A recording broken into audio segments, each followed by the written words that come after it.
Lydia Saint strolled leisurely down the sidewalk in her hometown of Winter River. With her jacket tucked under her arm, she was on her way to her best friend Bridget Boyle's house. Bridget only lived 3 blocks away from Lydia, and they had both made the jaunt more times than they could remember. Tonight, Lydia was going to Bridget's house because Bridget was having a bunch of their close friends over, and they had made previous plans to go hiking and exploring up to the caves tonight. The caves themselves, a system of real caves that were supposed to be sealed off to the public, were most easily accessible via K Park, a wooded public recreational area consisting of a park and a trail system, with a waterfall at one end that flowed into the small channel that ran directly through the center of the park, while the rest of the area was riddled with both paved and trail-blazed walking paths. There were 2 man-made bridges throughout the park, and on one half of the small river, the topography of the land was predominantly small hills, while the other side was mostly one large hill with a hardly steep bluff encrusted into its side. Along that bluff were numerous paths that led down to various, mostly shallow, caves.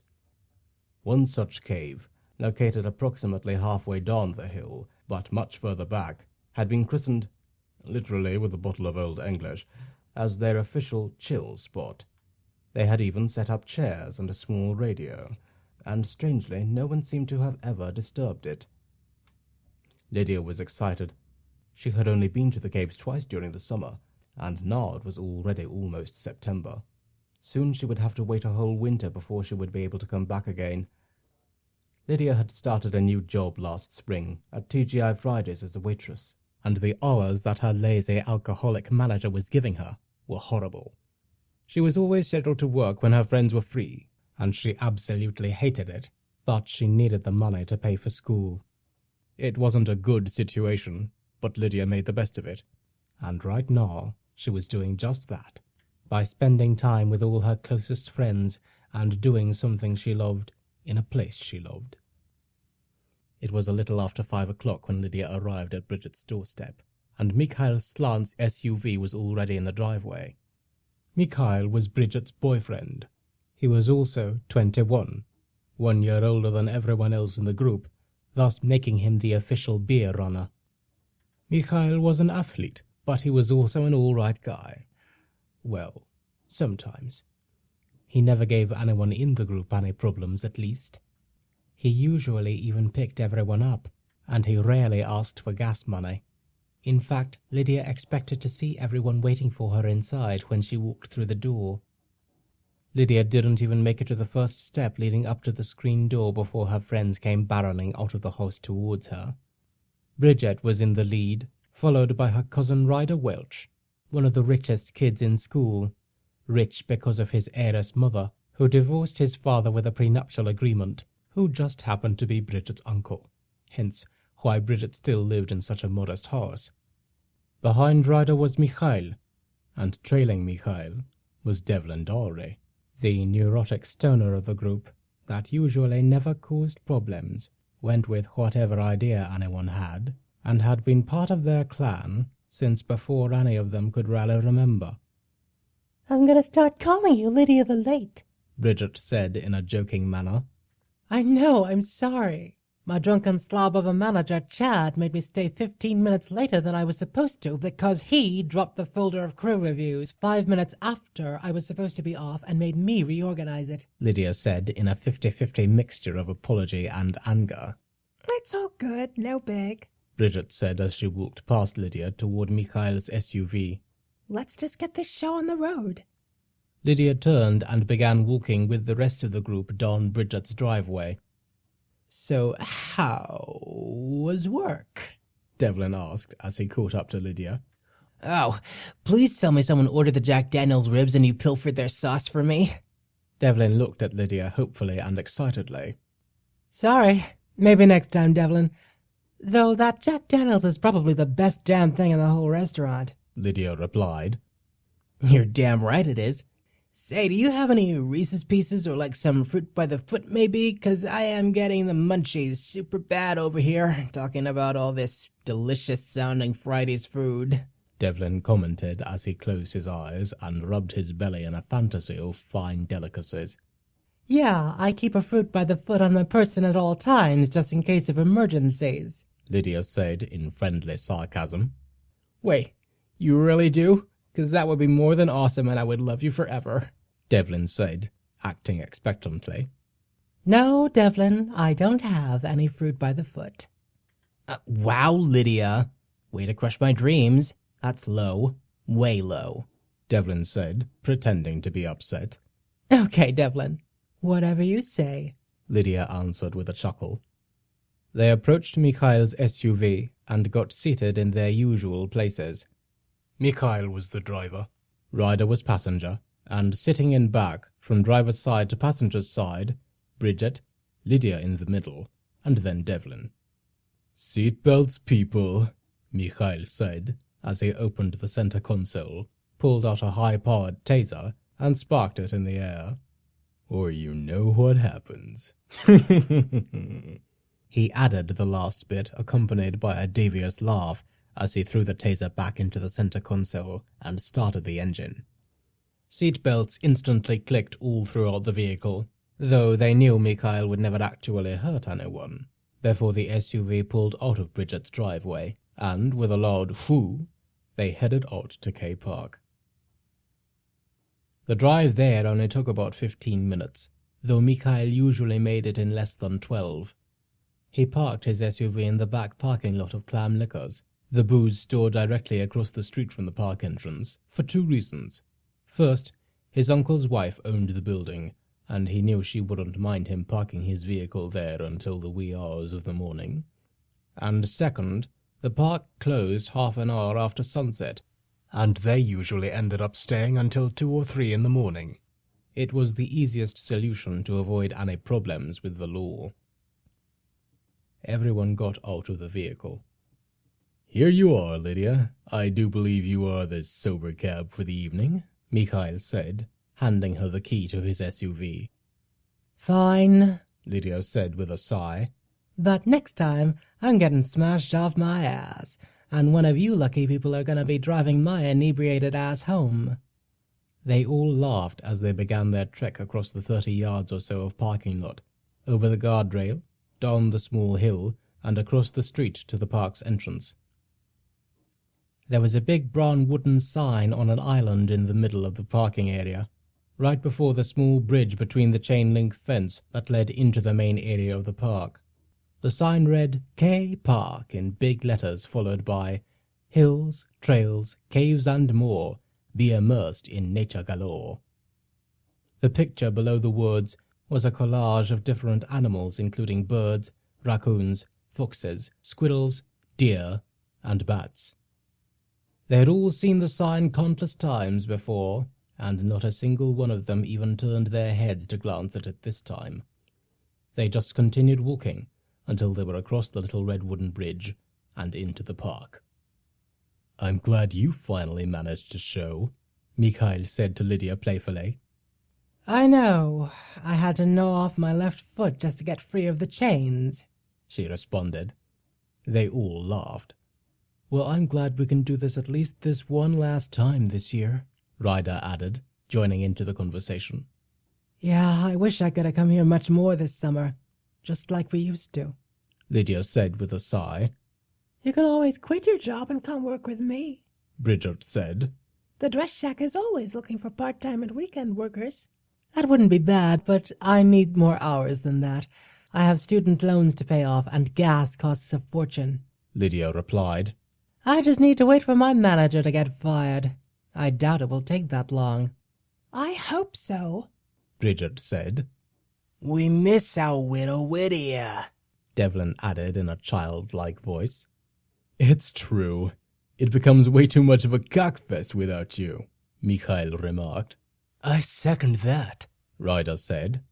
Oh, thanks, guys. I feel so appreciated, Lydia replied with her hand on her chest, like she was about to give an award acceptance speech. We're here, Mikhail called out as their group reached the beginning of a path that led into the woods on the side of the park with the large wooded bluff. They still had to go along 4 or 5 different paths in order to get to the only trail that went to the cave they designated as their official spot, but this was the beginning of their journey off the beaten path. Mikhail waited for everyone to catch up before starting into the woods, followed single file by Bridget, Ryder, Lydia, and finally Devlin taking the rear. Okay, people, everyone holds hands with the person behind them. We're bringing back the buddy system, Devlin said jokingly as they crossed the threshold into the woods. Fuck that, you guys can hold hands with my dick. I'll just let it trail out behind me and you guys can use it as a safety rope like they do at the Mines of the Macabre on Halloween, Mikhail said. You wish, Bridget said with a mocking chuckle. Bridget said with a mocking chuckle. Bridget said with a mocking chuckle. Oh, fuck! Ryder hollered after having tripped over a small root. This is $100 shirt. He was focusing on a dark mud patch on the right sleeve of his Echo hoodie. I'm sure that's really breaking your bank, Bridget said with a snicker. But still, Ryder whined with great melancholy. You knew we were going hiking, Mikhail commented. You guys are all haters, Ryder replied. We're just keeping it real, Lydia told him with a smile. You know what? All you guys are out of my will. When I die, all my money goes to Devlin, Ryder said, nodding over his shoulder at Devlin, who had just put a joint between his lips and was about to light it. I'm just gonna spend it all on weed, junk food, and possibly high-class escorts, Devlin admitted through pursed lips as he put the lighter flame to the end of the joint and took the first hit. Everyone laughed. At least you're honest, Ryder said. I ain't gotta lie to kick it, Devlin replied, holding his toque. Anyone else want? He held the smoking joint out in front of him. Anyone? Anyone? Everyone just shook their heads. Oh well, more for me, Devlin shrugged. The group continued up the hill along the first trail, grunting and groaning as they did so. The first trail was the steepest path they would have to take until they arrived at the bluff part of the hill, where the dirt transitioned into mostly sandstone. The group ascended the hill until they came to a T in the trail. They took the left path that would, after a few more twists and turns, eventually lead them to the bluff. The right path would have taken them all the way around the whole hill just to come back out close to the entrance. As they walked, the group was fairly quiet, aside from the occasional sarcastic comment or smart-ass remark.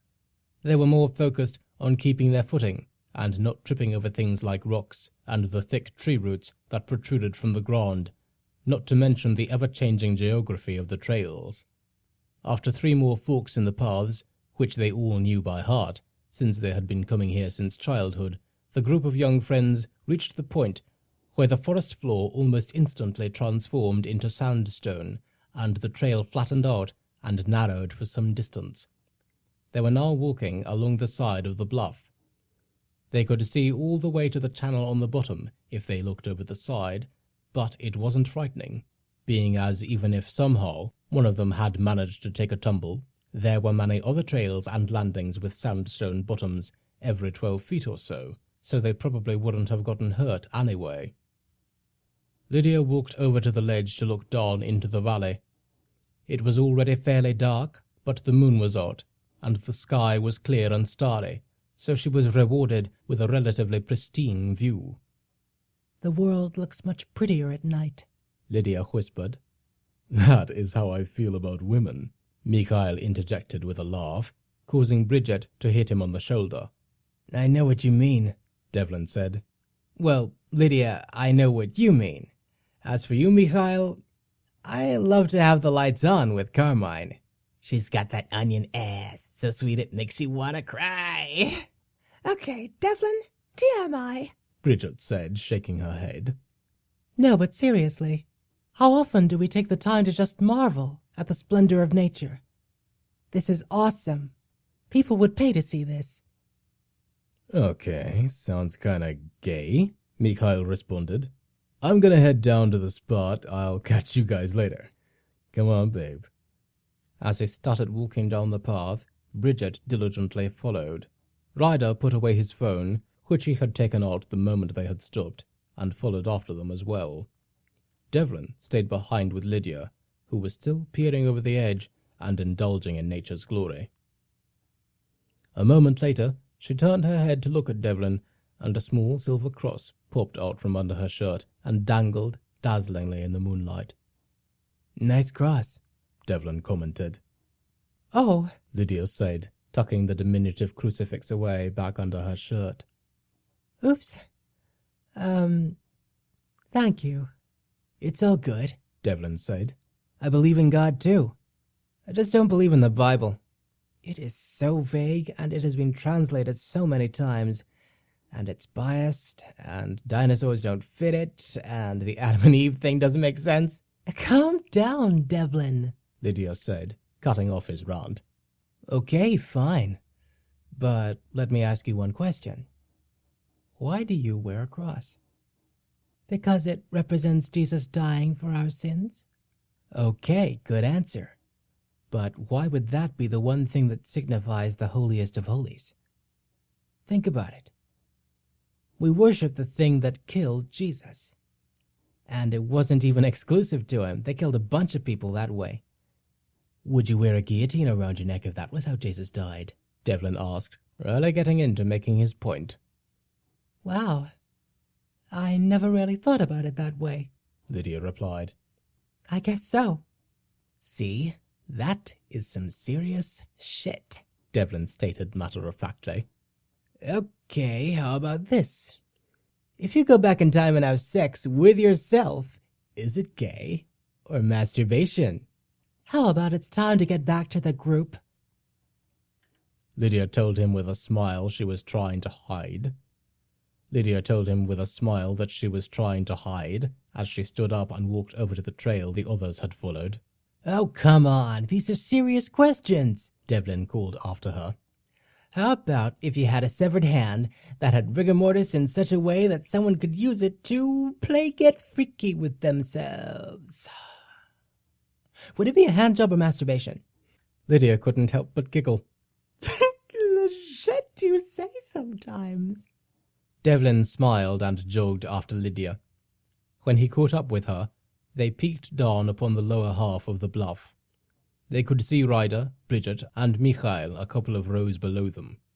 Hey, yo! Devlin yelled down at them. They stopped walking and looked up. Lydia and Devlin hurried down to catch up. When they all met up again, they were very near to the cave that was the chill spot. They headed down the trail further, with Mikhail in the lead, until they came to a large boulder that both marked and hid the entrance to their cave on the other side. So we meet again, large boulder that hides a large gaping hole in the ground, Devlin said as he confronted the rook. You hide what is definitely my favorite dark wet hole, Lydia added. Wow, nice wording, Lydia, Devlin praised and gave her a high five. You kiss your mother with that mouth? Bridget asked in astonishment. Hey, it's almost as big as your hole, Bridge, Mikhail said with a laugh, making his way around the boulder. Ah, sick burn, Ryder laughed. Fuck all of you guys. Bridget scolded, turning red and huffing and puffing her way around the boulder behind Mikhail. Hell, I wouldn't mind an orgy, Ryder said, hurrying after her jokingly. I just wish you weren't my cousin. Please, no orgies tonight, guys. I didn't even shave my chest, Devlin replied, lighting up his piece as he and Lydia disappeared behind the boulder with the others. Fuck the orgies anyway, I'm just here to drink, Ryder said as he pulled his backpack off his shoulder, unzipped the big pocket, and pulled out a fairly chilled case of Mike's hard limeade, followed closely by a bottle of Gentleman's Jack, which he set on the ground next to him. I'm getting fucked up tonight, he told Bridget matter-of-factly, throwing his hands up and whooping loudly. Lydia looked around nostalgically as she walked slowly toward the others. I'll always love this place, she said happily, as she strolled along to where everyone had already started partying. Little did she know, in a very short time, she would be eating those words. The inside of the cave was quite large. The opening itself was probably 8 feet high by about 12 feet long, with a gullet-like slope that expanded to about 3 times that width as it descended roughly 20 feet down into the hill. Lydia always thought that the cave looked kind of like a giant toothless moth.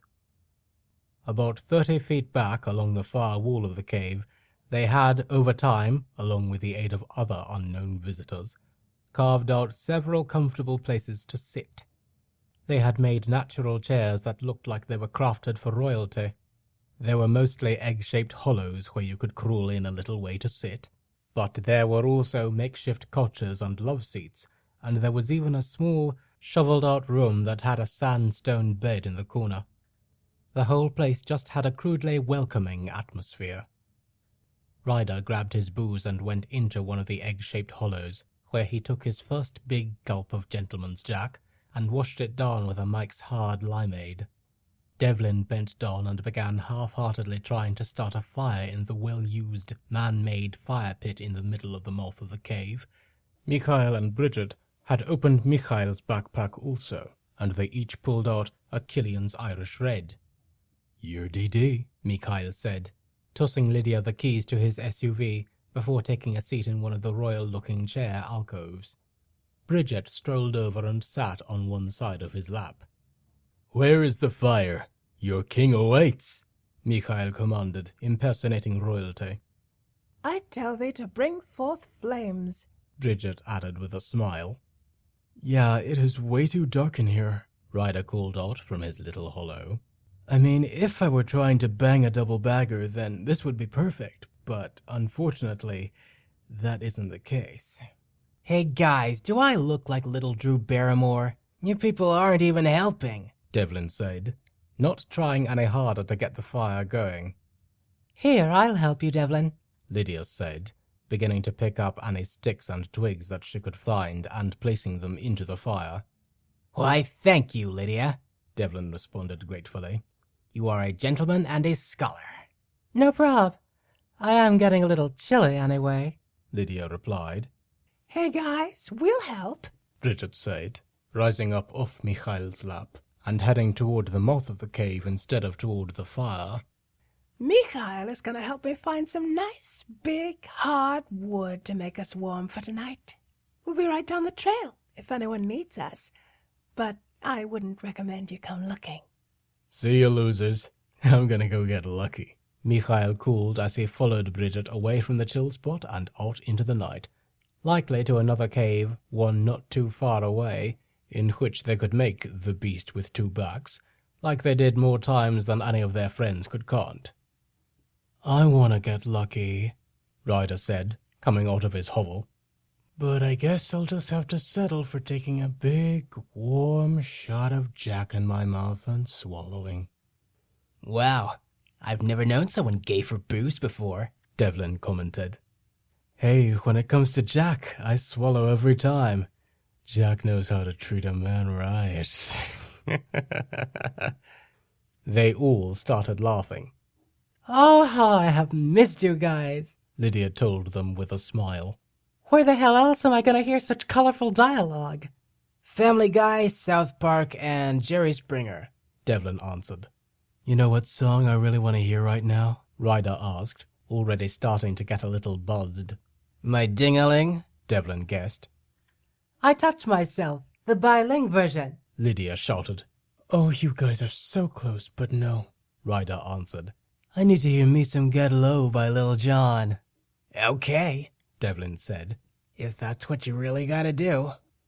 I don't have it on my phone, though, Ryder said sadly. So download it, Lydia told him. Ah, how wise you are, young grasshopper. I see the student has finally become the master, Ryder replied with a fake Asian accent. What you talking about, Willis? Lydia said, mimicking Gary Coleman. I was born a master. What the fuckleberry? Ryder said, turning, twisting, and raising his phone higher into the air. What now? Devlin asked curiously, as he bent down to light some dry leaves and old brawn pine needles that Lydia had just thrown into the base of the teepee they had made with sticks. I've got no signal, Ryder sighed in frustration. I think I'm gonna head up the cliff a little bit and see if I can get at least enough signal to finish downloading this song. What would you do without technology, Ryder? Lydia asked rhetorically. Well, I think that would probably be the worst thing in the world that could ever happen to someone. I shudder just thinking about it. Ryder responded in mock horror, before turning away and disappearing off in search of higher ground. It always ends up with just us, doesn't it? Devlin said. Our friends are lame. So what, I'm not good enough for you? Lydia said jokingly. No. You are my favorite of the whole bunch. Probably the only one I'd actually trust if it actually came down to it. Good to know. I'll keep that in mind. So have you thought about anything random or unusual lately? Devlin asked in a way that would have been awkward for anyone else, but which was of Devlin's true offbeat nature. You know what? I actually have. Oh, do tell, he encouraged, veritably intrigued.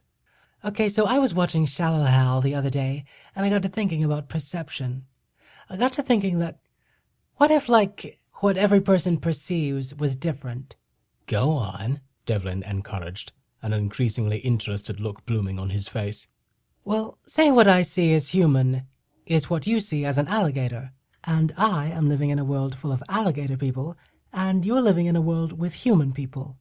But the way our brains perceive things makes our minds think that things look, feel, or even smell the way that we see them, even though that is not actually what they are. Devlin stared at her for a moment. Wow, that is deep. I'm going to need a moment to consider this. Just think about, dyslexia or colorblindness. Or I've heard that really good hypnotists can make you feel things that aren't there, and not feel things that are. That would be really fucked up, Devlin said. And there would be absolutely no way to tell. Exactly. See, that's what I like about you, Lydia. You keep an open mind. I doubt a single one of our other friends could come up with an original thought like that, even if they all put their heads together and used scratch paper. Just saying, I still like everyone and all, but the creativity level amongst our peers is very low. Yeah, but that's society's fault. We idolize stupidity, Lydia said, and shook her head. I think you might be a genius, Devlin told her in engrossed agreement. Therefore he was utterly distracted. Hey, what the hell is that over there? He asked, pointing off into the distance. What? Lydia asked, turning to look where he was pointing. What is that? She repeated, standing up to get a better look. It just fell from the sky. Both friends crept up and out of the cabin, toward the odd-looking, dark, wet mass that was clumped up in the bushes some 15 feet or so from the mouth of their cave. It was Lydia who first figured out what it was. Oh, God, it's a dog, she remarked disgustedly, putting her hand up to her mouth as if she were going to puke. They were looking at the mangled and mostly devoured carcass of a large German shepherd. There was a widespread corona of blood surrounding the body around where it had been dropped. Lydia immediately turned away from the atrocity, but she didn't puke, though her eyes did turn red and start to water pretty badly. What the fuck does that? We need to get everyone and get the fuck out of here. This shit just ain't right, Devlin remarked, a little fearfully, still staring in awe and horror at the dead dog heaped up in front of them. That was when the screaming began. Lydia and Devlin ran back toward the boulder, toward cover. At first, they couldn't tell where the screaming was coming from, or even if it was a man or woman screaming. Then, the screamer stopped for a moment to take a breath, and when they started back up again, they could tell. Bridget! Lydia and Devlin both said together. What the fuck is going on? Ryder hollered as he rushed back around the corner. I don't know. It's Bridget, come on! Lydia shouted as she started running in the direction of the screaming. Devlin and Ryder followed right behind. The scene they arrived upon, when they found Bridget, was too horrible to truly do justice with words. There was blood everywhere, on the ground, on the sandstone walls, in the trees. Bridget's entire torso, all the way to her thighs, was completely covered in dark, warm, fresh gore. She was so completely covered with the stuff that her eyes and teeth almost seemed to glow in contrast to the rest of her blood-soaked face and body. Even as she noticed her friends approaching, she didn't stop screaming. Bridget! Bridget! What the fuck happened? Ryder yelled, running over to his cousin and trying to shake her out of her hysteria. Ryder, calm down, Lydia scolded, turning to Bridget herself and speaking in a soft and friendly manner. Bridget, look at me. Are you all right? Where is Mikhail? What happened? Bridget's screaming quickly dissolved into whimpering as she raised her finger into the air and pointed shakily up at the sky, shying away from the world above her, as if she were afraid the air above her might just reach down and snatch her away into the night forever. They all looked up to where she was pointing, but there was nothing there. "Bridget, what the fuck are you talking about?" Ryder yelled, and was about to start shaking her again, when all of a sudden, a loud, piercing screech ripped through the night air. "What the fuck was that?" Ryder hollered, turning around and facing up at the moon. There, perfectly silhouetted in the glowing lunar light, was a large, winged figure. Its wings beat violently against the night wind, only they weren't the wings of a bird. They were the wings of a bat. "Run!" Devlin yelled. They all started running back toward the cave, even Bridget, whose blubbering shock was finally broken by Devlin's large shout. Just as they were about to make it back to the chill spot, the whole night sky erupted in a loud, wild screeching, and the sound of gargantuan wings flapping hard against the night air. Lydia looked up as she ran and almost choked on a scream. There were at least a dozen winged monsters soaring patiently around in the sky above them, circling like vultures. Only now Lydia could see the creatures a little bit better, and oh, how she wished she hadn't. The things soaring in the night above them looked like bats, only then it became clear under the moonlight. They looked like humans with bat wings. The abominations' bodies appeared hairless and humanoid, with bald heads, incredibly long faces, and dangerously sharp-looking fangs, which twinkled in the moonlight like razor blades. They appeared to have human genitalia, and were of both sexes. Their arms stretched back into their giant leathery wings, and their legs ended in huge, hook-shaped talons. They were worse than anything Lydia had ever imagined. They looked like bats out of hell. Lydia ran faster. Hurry, there's too many of them. The bat creatures started to swoop down into the group, screeching loudly as they tentatively started to terrorize the small group of friends. Devlin had to dive and roll to escape one of the monsters that was aimed directly at him, and even then he just barely evaded its clutches. A single second slower and he would have been bat guano.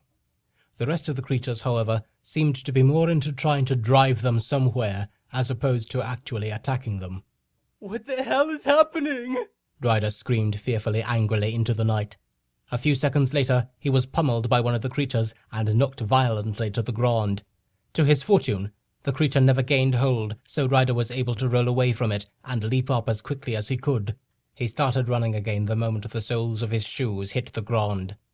The remaining friends ran past their chill spot, being as there was ultimately no sanctuary to be found there, and were just about to reach the point in the trail where the sandstone turned into forest, where they would be provided with a little more shelter and security, when there was a loud screech, followed by a painful, horrified, blood-curdling scream.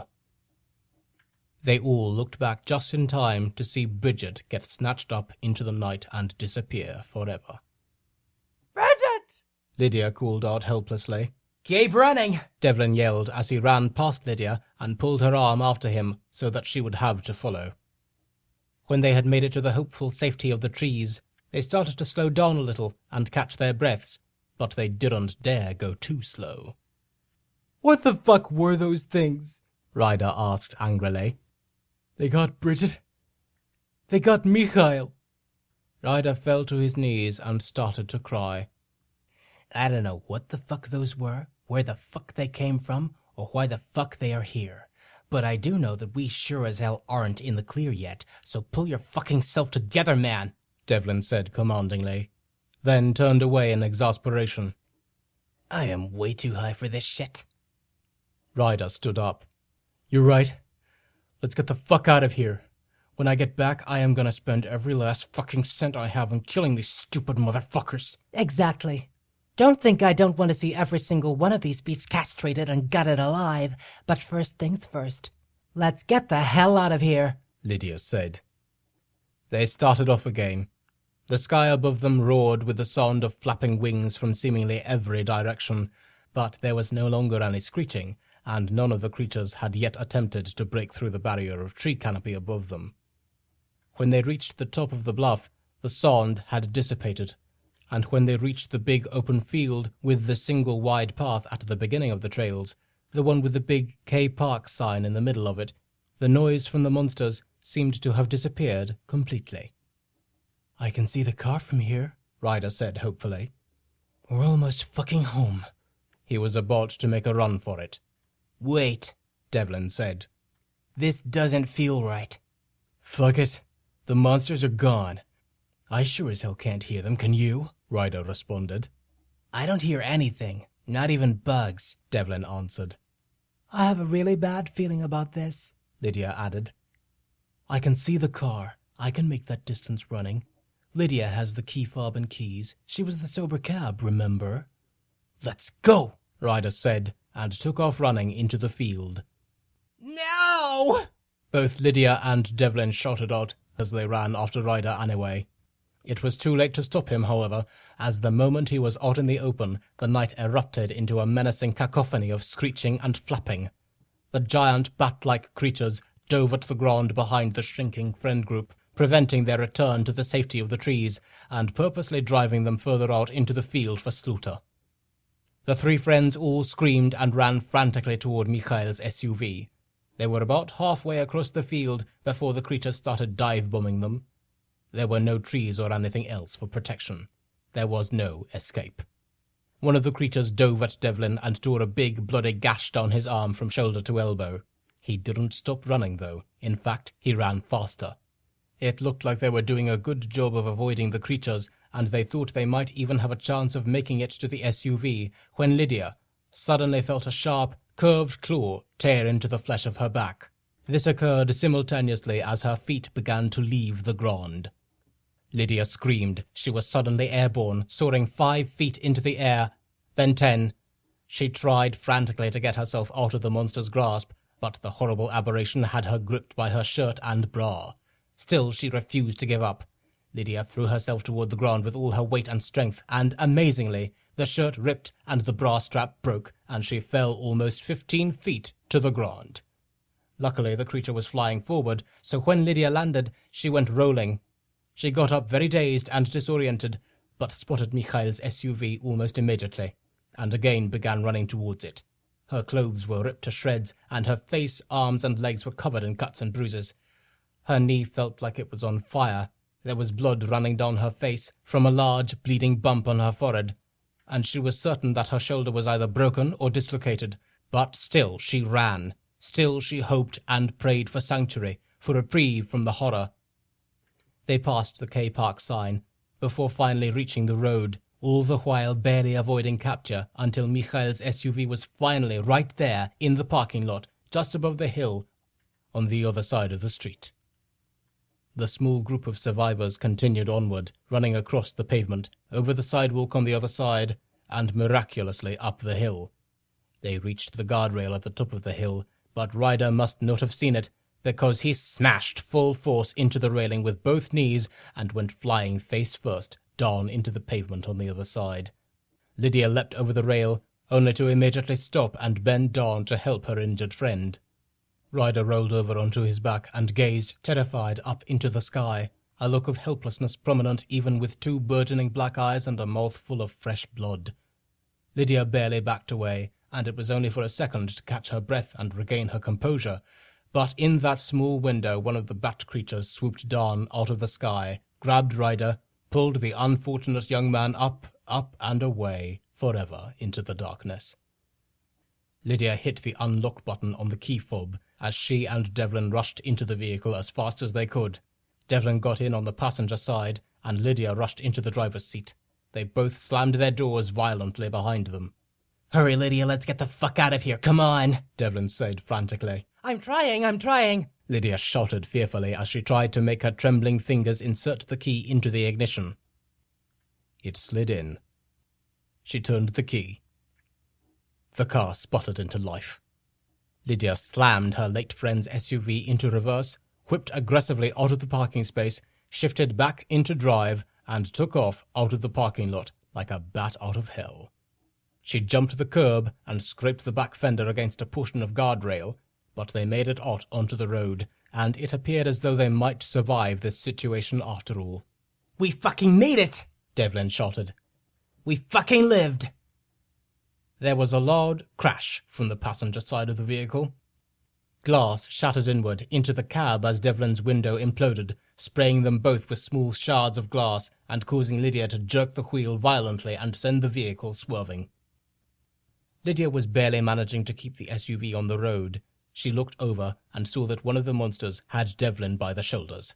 Half of his body was outside the window, with one hand braced against the ceiling of the SUV, and the other hand clutching the handle of the armrest, literally for dear life. Both of his legs were kicking madly, and he almost kicked Lydia in the face, twice. She didn't know how much longer she would be able to maintain control of the vehicle at this rate. That was when Devlin's knee hit the center console compartment, and the top popped up. That's when she saw her one and only chance. Lydia reached into the center console, pulled out Mikhail's taser, set it as high as it would go, and plunged the electrified prongs directly into Devlin's thigh. His body tightened, especially his grip on the door handle, as a strange, coppery smell began to permeate the air.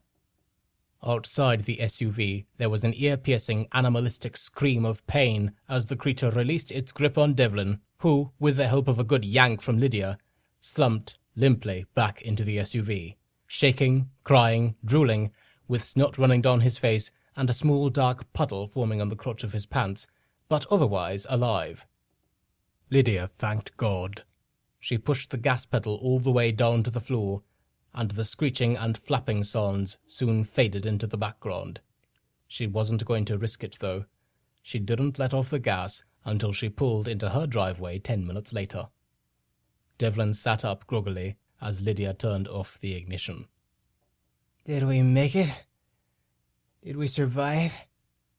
"Yeah, Devlin. We made it," Lydia said, with a bittersweet happiness. "We survived." The end. You have been listening to Out of Hell, written by Tom Folske and performed by Kit Karlyle. Thank you for listening.